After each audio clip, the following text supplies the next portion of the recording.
Good morning, everyone. We are Driveway Drinks, where we say just a sip, no road trip. We are focused on providing specialty drinks like lemonade, boba, and coffee to the hardworking people of Appalachia. I'm the CEO, Ava June Tackett from Johnson County. Hi, I'm the CFO, Micah Reed from Macquarie County. Hi, I'm Trey Hines. I'm our marketing director from McGoffin County. And I'm going to be your sales director, Sam Gossage. Now, I need you to imagine with me for a moment, if you would. It's a hot summer day, and you need something to quench your thirst. A nice, cold cup of lemonade. Or maybe you're one of those people who can't get up in the morning without their nice, warm cup of coffee. Or you're scrolling on a social media platform, and you see these kids with this hot new drink called boba, and you decide that you want to try that. What if I told you you could have all three of these in just one business? Because Driveway Drinks is a vibrant mobile beverage business that brings handcrafted drinks directly to your neighborhood. We plan to market ourselves as Appalachian owned and grown so we can better relate to our target audience, which will be teens and the hardworking people of Appalachia. So, whenever we were doing our research, we came across the fact that Eastern Kentucky is in one of the worst food deserts in America. A study conducted by Feeding America said that 10 Kentucky counties were among the top 25 most food insecure in the country. Now, we recognize that Driveway Drinks or any mobile drink truck isn't going to end the hunger crisis, but we want to bring more variety and a better pep in the step to the days of the hard-working Appalachians around us. During a panel we sat in on this week while at Eli, we got to speak to Tiffany Finley, the executive director of the Master Musicians Festival. She talked about sorry, this is the wrong side. So keeping up with the trends. We'll come back to Miss Finley. Keeping up with the trends. So as teens in Appalachia, we know how hard it is to compare ourselves to others in more privileged areas. It stings a little when we see our friends from similar economic backgrounds saying, hey, going for my daily Starbucks run, when we know that we can't do that because we don't have opportunities like that. Something as little as that can hurt so much. So we're hoping to bring a variety to Appalachia, where kids can just be kids, people can just be people, not people from a disadvantaged area, just getting to chat with their community members. Now, you never know when you're thinking you can have a slow day, and all of a sudden, bam! You've got a line going down the block, you've got customers demanding their drinks, get out now. We're not going to have that problem. See, because one thing that's great about Driveway Drinks is just how accessible our ingredients are. I mean, you can get lemon, water, sugar, practically anywhere. Now, coffee is a slightly different story, but that's exactly what we were thinking. It's exactly why we're going to be partnering with Baxter's and Kentucky Mountain just to make sure that doesn't happen. But it's not just the ingredients that make ours stand out from the rest. It's our handcrafted recipes that make us unique. It's that make us better. We first plan to get used to ourselves as business leaders, and then we're going to use that to become profitable. Our second goal is to give back to the hard-working workers of Kentucky that keep this place spinning. They work so hard every day, and we want to set up at workplaces and industrial parks during break times and when they're getting off work to give them a little fun and spice to get through their hard-working days. As we begin to progress a little bit more, we hope to up our operation a bit from the tents that we're going to start out in to actually getting one, maybe even two mobile trucks. We've made it clear that we really prioritize helping our community. We hope to one day, whenever we're a financially stable business, to give back more funds and time to our community. Think something like Bomba socks. Purchase a pair, give back.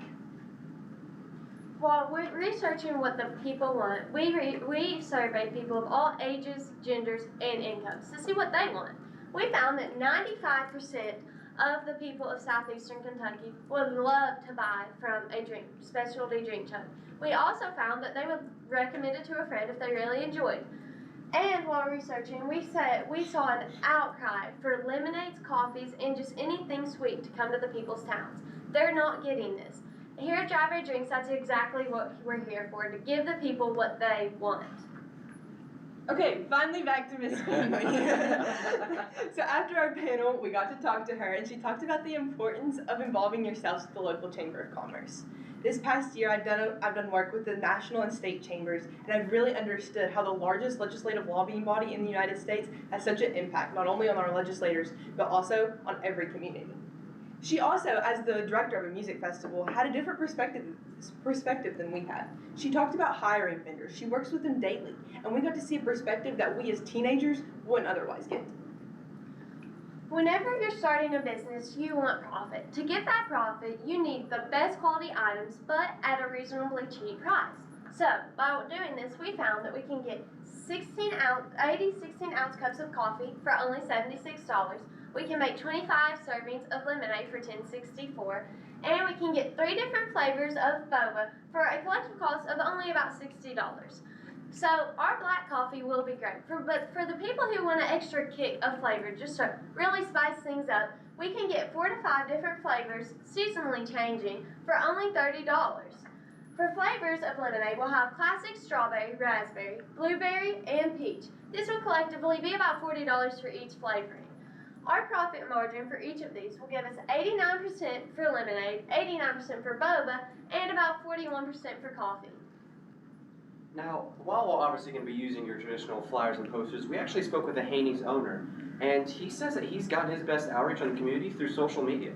I mean, it's free, there's millions of users daily, and they even have their own pay-per-view platform that's great for supporting small businesses and young entrepreneurs such as ourselves. Now, while we have this difference in region, we've actually already come up with a solution to this. We're going to split off into different things, where Micah and myself will be taking in the Casey-McCreary area, while Trey and Ava will be in the McGoffin-Johnson region.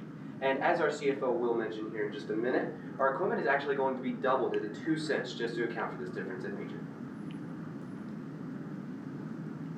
We strive to be the place that people look forward to when going to a fair or driving by us on the street. And we plan to do that by partnering with small businesses that offer high quality products so that we ourselves can offer a high quality experience.